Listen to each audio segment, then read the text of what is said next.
Hola, ¿qué tal? Muy buenos días, buenas tardes, buenas noches, depende de cuándo estén revisando este material en la plataforma de YouTube o Educatic.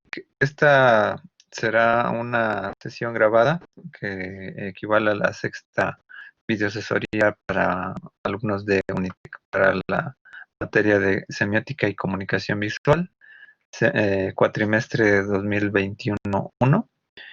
Y esto es para retomar la discusión que habíamos comenzado la sesión anterior con algunos elementos morfológicos de la imagen. En esta ocasión lo que vamos a ver son dos grandes temas, que son las técnicas visuales y la parte de retórica. Estos dos elementos de alguna manera se confrontan a lo que será la dimensión de forma y de contenido.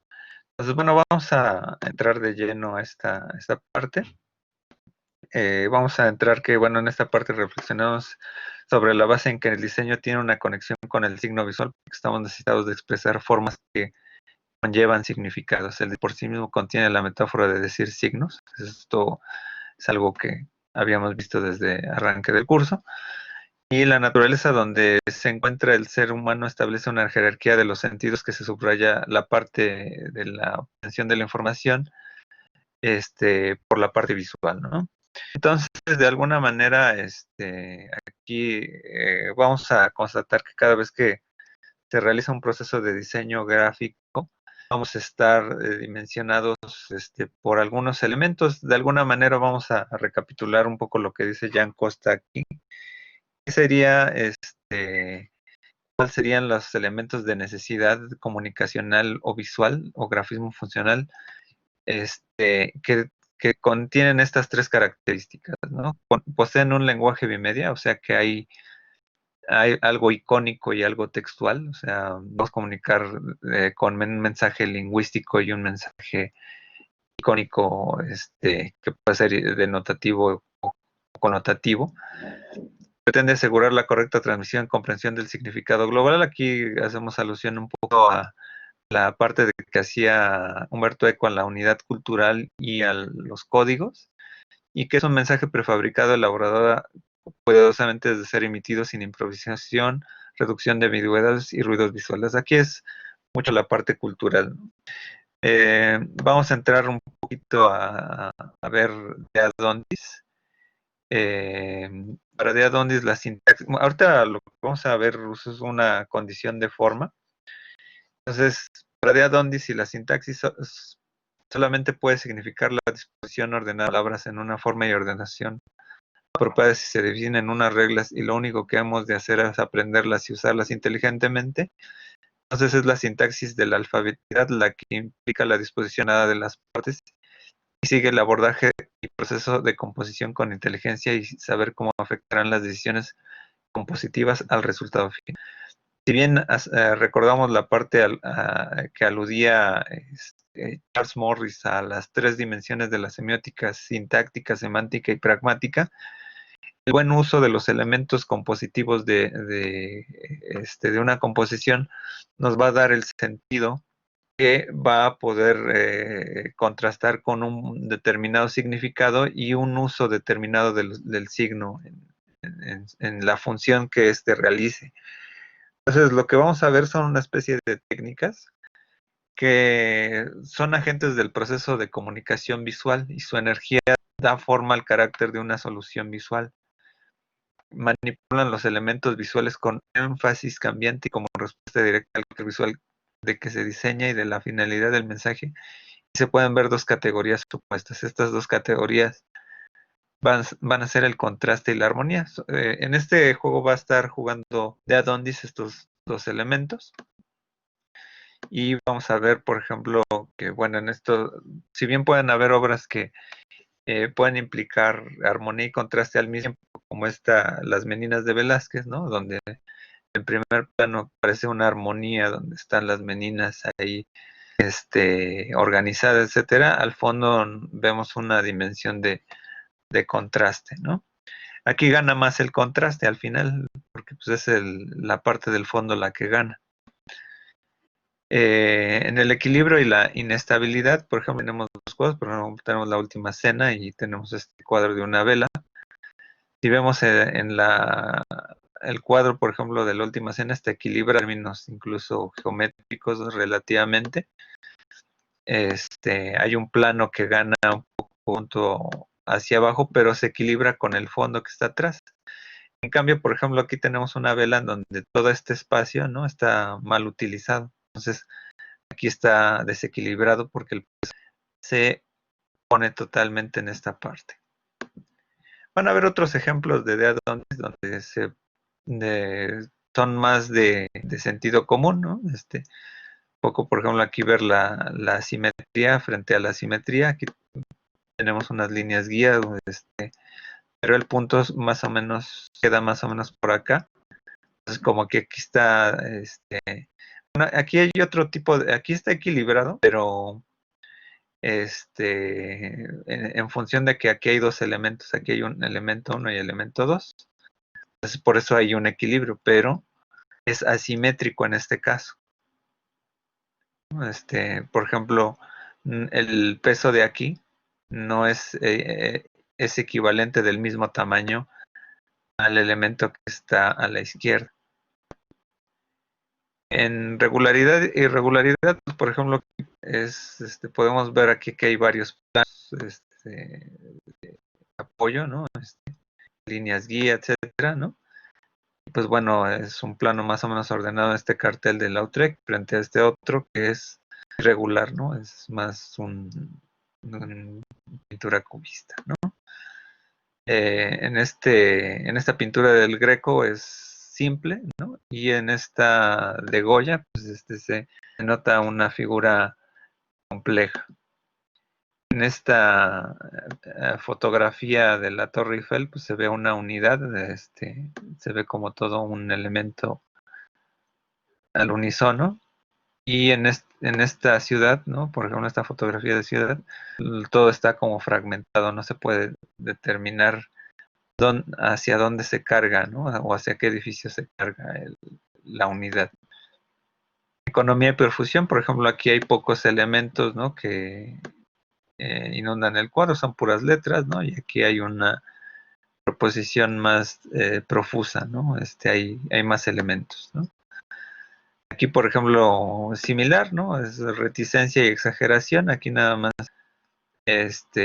un elemento de un claro oscuro, ¿no? Y frente aquí los detalles, ¿no? La exageración, ¿no? Predictibilidad y espontaneidad, por ejemplo, todos los cuadros, los retratos más o menos determinan que más o menos es relativamente predictivo. Y, por ejemplo, una pintura de las vanguardias, por ejemplo, rompe la manera que a lo mejor algunos elementos pueden dibujarse. Aquí en actividad de dinamismo, pues aquí me provoca una idea de movimiento en la pintura y aquí en un cuadro estático. Sutileza y audacia, por ejemplo, aquí son pocos elementos, ¿no? En la fotografía, el punto se da aquí alrededor de los ojos, ¿no? Y aquí, por ejemplo, aquí hay una especie de dimensión en donde el cuadro, por ejemplo, el encuadre me permite ver que hay elementos hacia arriba y hacia abajo. Neutralidad y acento en estos letreros, por ejemplo, aquí hay pocos elementos para determinar lo que es un extintor y aquí el libro de Slave, ¿no? Por ejemplo, si utilizas varios elementos, ¿no?, para determinar lo que se está significando, ¿no? Transparencia y opacidad, de aquí de alguna manera, pues pues es muy, muy, muy literal, o sea, es que los cuerpos son opacos, aquí pues bueno, transparente en algunos elementos, ¿no? Coherencia y variación, aunque también aquí es simétrico el punto, ¿no? Pues busca una dimensión estable en lo simétrico y aquí en en, en lo que sería, por ejemplo, un dinamismo, me está implicando pues variaciones. Realismo y distorsión, ¿no? ¿Qué tan naturalistas somos o qué tanto distorsionamos los cuadros, ¿no? ¿Qué tanto es un cuadro plano o profundo, o sea, sin muchos detalles o con muchos detalles? Si es simple, por ejemplo, un elemento aquí que nos da un símbolo de la tragedia de estas mujeres, ¿no? Durante la guerra civil.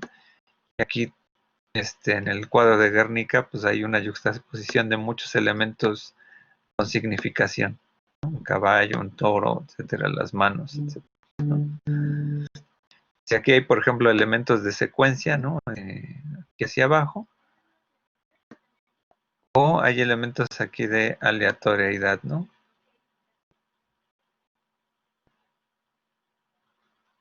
Si aquí hay elementos, que tanto determinamos los elementos, la agudeza, los detalles, ¿no? O qué tanto los difuminamos, ¿no? Por ejemplo, aquí al lado derecho. Aquí la continuidad y episodialidad se pueden confundir un poco. La continuidad, pues simplemente es repetición del mismo elemento en continuo. Y la episodialidad, pues también son elementos muy parecidos, pero hago elementos de secuencia, ¿no? Donde son episodios cada uno tras otro, ¿no? Entonces, hasta este punto hemos revisado varios elementos del diseño, como el análisis semiótico del discurso, las teorías de la percepción, bueno, lo vimos la sesión pasada, alfabetidad visual y las técnicas visuales. Ahora vamos a vislumbrar la parte retórica. La parte retórica es una herramienta y digamos que una ciencia en términos estrictos del lenguaje antigua, que se mencionaba o se compaginaba con la lógica y con y con la gramática para el efecto comunicativo, ¿no? La gramática era cómo saber escribir, la lógica era para ser coherente con los pensamientos. Y la retórica, pues bueno, es qué tanto hacemos con nuestro discurso para convencer. Esto pues se oponía unilateralmente a lo que era la dialéctica o el diálogo, porque bueno, en la retórica está una persona sobre otra persona tratando de que imponga su discurso. A menudo se confundía con la oratoria por la sofística clásica o el discurso judicial. Pero también pueden haber otros géneros como el epidíctico, que es como de exhibición, como el merólico, el deliberativo, como el que se hace en los procesos políticos, ¿no? Para tratar de convencer. Y pues bueno, de alguna manera se aplica en muchos campos como lo psicológico y lo cognitivo. Entonces, en términos lingüísticos y semióticos, hablamos de formas en que podemos construir un discurso. Dentro de la retórica literaria, la retórica visual, tenemos 4 elementos que pueden ser lo fonológico, lo sintáctico, lo semántico y lo lógico. Uno a los sonidos, otro a la forma, otro al significado y otro a la coherencia. La primera le llamaremos plasmos, que es una agrupación de elementos que apelan a lo que sería auditivamente a la materia, ¿no? Las metataxas, que serían un poco a apelar a la sintaxis, al orden entre los elementos. Lo semántico es apelar a una dimensión del significado y lo lógico a los metalogismos. Los metaplasmos los podríamos dividir en dos categorías, que serían de adición o supresión. La primera sería a lo mejor lo que serían, por ejemplo, si yo tengo la palabra, pongamos aquí, casa, ¿no? Yo, por ejemplo, le pongo una prótesis, ¿no? Al inicio, ponemos casa, ¿no? O sea, estoy haciendo una prótesis, ¿no? Una epéntesis sería un elemento adentro, ¿no? De la palabra casasa, ¿no? Por ejemplo, sería. Y un parágoge sería bueno, vamos a cambiarle el SA por casafa.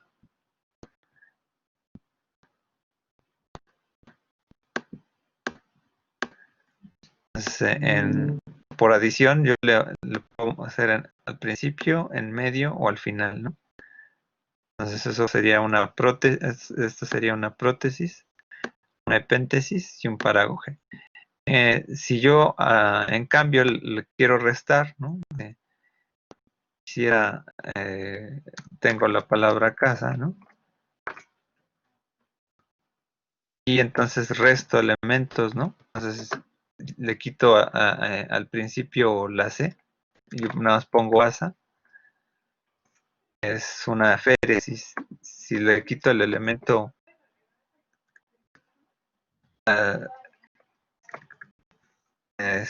una letra en medio, ¿no? Si una síncopa, un sa. Si yo le quito el elemento al final, si nada más pongo cas, sería una apócope. Habrán algunos otros como la metatesis, ¿no? Vamos con el mismo ejemplo de la casa, ¿no? Tengo casa, ¿no? Y revuelvo los elementos, ¿no? Metatesis sería revolver los elementos como saca, ¿no? Por ejemplo, invierto los elementos o por ejemplo, o saca. Una onomatopeya son otro tipo de figuras retóricas que, por ejemplo, escucho un ruido, ¿no? Un flash,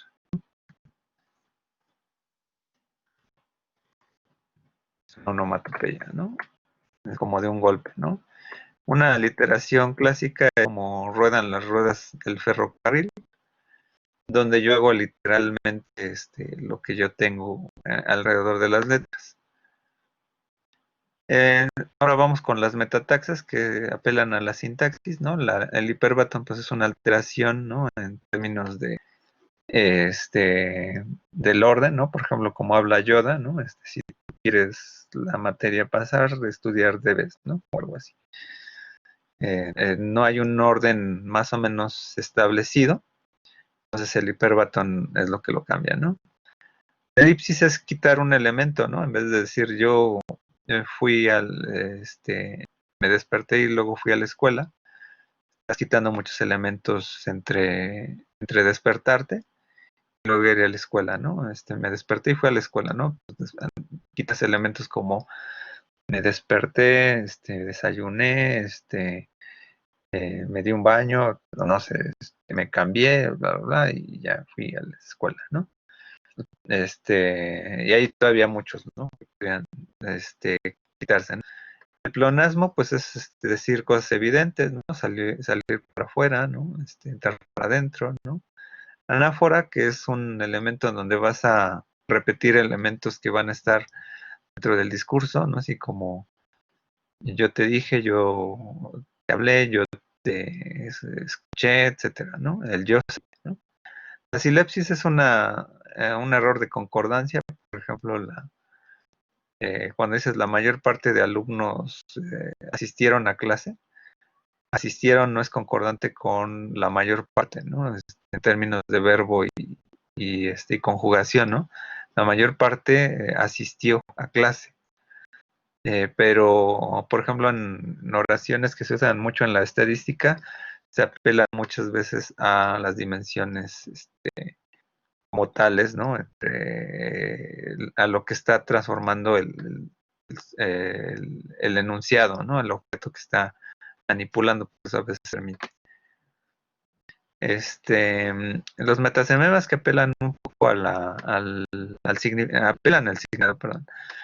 Por ejemplo, tenemos la comparación como Juan es como una galleta, ¿no? El cómo termine parece una galleta o haces una comparación, ¿no? O Juan es como un rey, una metáfora, ¿no? Este, mm, por ejemplo, cuando sustituyes un elemento, una característica por otra, pues por ejemplo, podría ser, se le encendió el foco, por ejemplo, ¿no? Tiene una idea, ¿no? Una sinécdoque es, por ejemplo, cuando retomas un elemento como una cosa por el todo, ¿no? Entonces puede ser una sinécdoque puede ser tomos humano.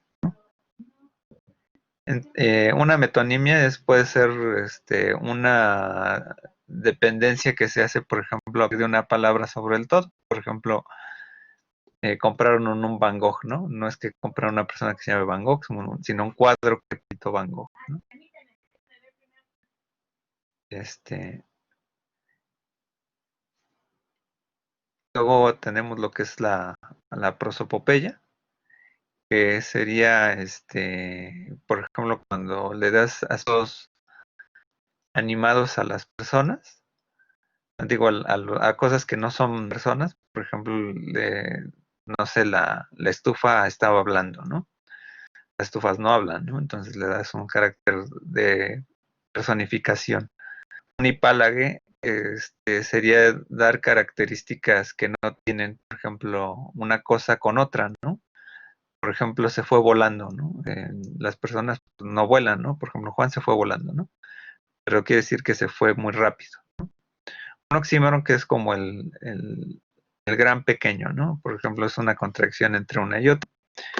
Se parecen mucho a los metalogismos, ¿no? Aquí vamos a ver algunos, ¿no? Por ejemplo, de coherencia, por ejemplo, un apóstrofe es como de repente en lo literario, por ejemplo, Hamlet comienza a hacer un monólogo y le habla a una persona, de repente hace una pausa y habla a Dios, etcétera, ¿no? Y hace una oración. Es una especie de apóstrofe, ¿no? Una antítesis es como presentar dos elementos que están en contra, ¿no? Una alegoría es, por ejemplo, tratar de escribir como alguna persona, ¿no? Una gradación es, por ejemplo, dar a entender un elemento que se va haciendo grande o pequeño, se va transformando, ¿no? Nació, creció, se casó y envejeció. Ahí es una gradación, ¿no? Hipérbole, pues son exageraciones, ¿no? La cabezota de Juan, ¿no? Por ejemplo, es una hipérbole. Ironía, pues bueno, por ejemplo, hablas con un tono burlesco, apelando a una situación de discurso, ¿no? Por ejemplo, ay, qué barato están esas perlas, ¿no? Y esas perlas son carísimas, ¿no? Un litote es como decir no está nada mal, ¿no? Dices lo contrario con palabras que lo niegan, ¿no? O sea, en vez de decir está bien, dices no está nada mal, ¿no?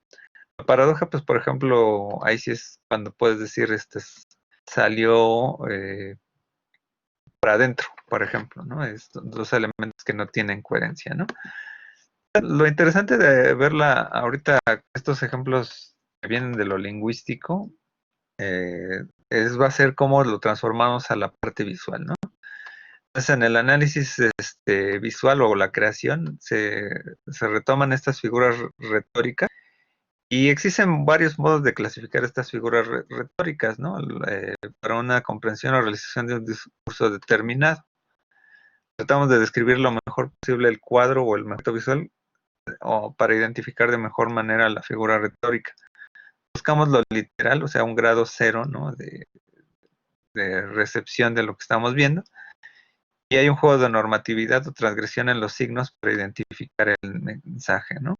Por eso entendemos que hay un soporte, un género, un discurso, un tema. Y pues bueno, aquí hay dos maneras como de ubicar a las figuras retóricas. Habíamos visto anteriormente que esta clasificación de metábolas, de las metábolas por lo material, lo lógico, lo semántico, lo sintáctico, aquí va a haber otra, ¿no? En donde, por ejemplo, tiene que ver con los paradigmas y con los sintagmas, ¿no? Si son dimensiones, por ejemplo, de paradigmáticas, se van a organizar los elementos como adjunción, adición, supresión, sustitución o intercambio, así como veíamos al principio las primeras figuras donde le añadíamos a las palabras cosas,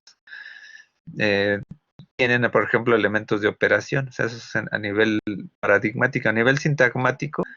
A nivel construcción pueden haber una relación, como una similitud, diferencia, identidad, similitud, oposición y diferencia.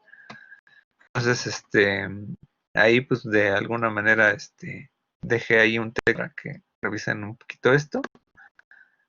Y pues bueno, aquí vamos a ver algunos ejemplos, ¿no? Por ejemplo, un ejemplo de adición puede ser aquí la repetición como la anáfora a nivel visual, así como en vez de decir una palabra dentro de todo el discurso, aquí se repite un mismo icono. Aquí, por ejemplo, en la anadiplosis, por ejemplo, es un metaplasmo o metataxa, ¿no? Que así como terminas una oración, comienzas la segunda, ¿no? Entonces, llovió mucho, mucho frío tuve yo, por ejemplo, ¿no? Entonces aquí hay como una especie de repetición y su inverso es la epanadiplosis, ¿no? Con el que termina comienza.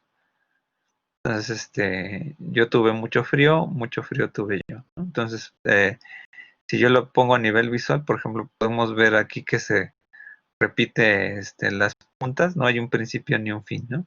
También aquí puede ser una paradoja también, ¿eh? Aquí hay un ejemplo de repetición o paralelismo o comparación, ¿no? La naranja es como este foco que es amarillo, por ejemplo. Aquí también tenemos otra comparación donde hacemos una comparación entre dos series de televisión. Yard contra House, por ejemplo. Yard es como House. Aquí, por ejemplo, esto se parece mucho al apóstrofe también, o a los paréntesis, ¿no? Cuando hacemos elementos, ¿no?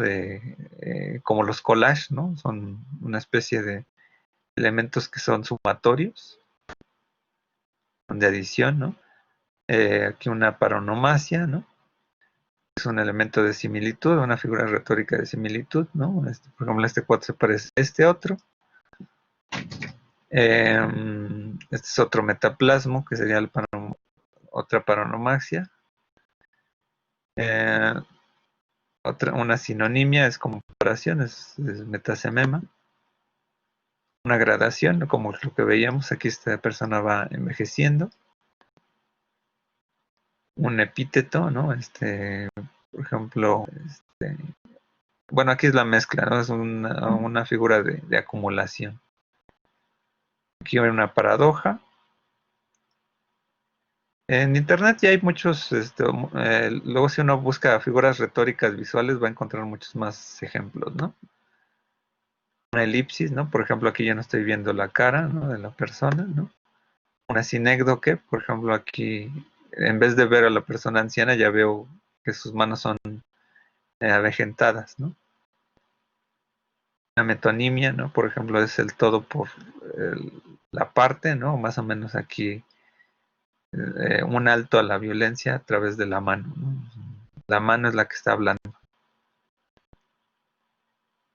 Aquí también, ¿no? O sea, la violencia la ejerces también con las palabras, como en este punto. Una alegoría, por ejemplo, ahí a la última cena, ¿no? Una prosopopeya, que es, por ejemplo, darle condiciones animadas a una figura que no lo es. Un solecismo, figuras de préstamo, una metataxa, ¿no? Por ejemplo, eh, quitas, ¿no? Que bueno, que aquí, bueno, lo interesante de las figuras retóricas es más o menos tratar de clasificar. Aquí, pues, por ejemplo, estaba pensando que también podrían ser otras, ¿no? Un hipálague, por ejemplo, ¿no? El peinado es como un cuerno, ¿no? Más o menos, ¿no? Entonces, después de ver estos ejemplos, es más o menos que ustedes revisen un poco figuras retóricas y que de alguna manera, pues bueno, puedan estar viendo estos ejemplos de figuras retóricas tanto en esta presentación como en la revisen, pueden revisarlas en internet, etcétera, ¿no? Entonces, pues bueno, después de ver estos esos tópicos, pues lo importante es ver que se cruzan perspectivas, ¿no? Tanto estructurales como pragmáticas. Y pues esto nos va a dar mucha ayuda para ir construyendo discursos, ¿no? Y no es, por ejemplo, cuando trabajas en una agencia de publicidad, pues identificas qué es la metáfora, la metonimia, sino eso simplemente va a generar actividad y a nivel académico, pues bueno, esto es un nivel simplemente discursivo, ¿no? Entonces, pues bueno, aquí no olvidar el espacio plástico o la parte de la alfabetidad visual, ¿no? No olvidar la sesión pasada, lo punto línea, plano, color, forma, textura, ¿no? Son aspectos fenoménicos de la imagen. Y pues bueno, las figuras retóricas nos sirven un poco para ver cómo se clasifican estos elementos, ¿no? Bueno, pues aquí nada están los textos. Bueno, ya la presentación ya está ahí en el sistema. Y pues por lo que a mí se refiere, pues bueno, aquí entonces ya estaríamos terminando esta pequeña sesión. Muchas gracias, les agradezco y pues bueno, estamos en contacto. Mucha suerte para el test automatizado. Hasta luego.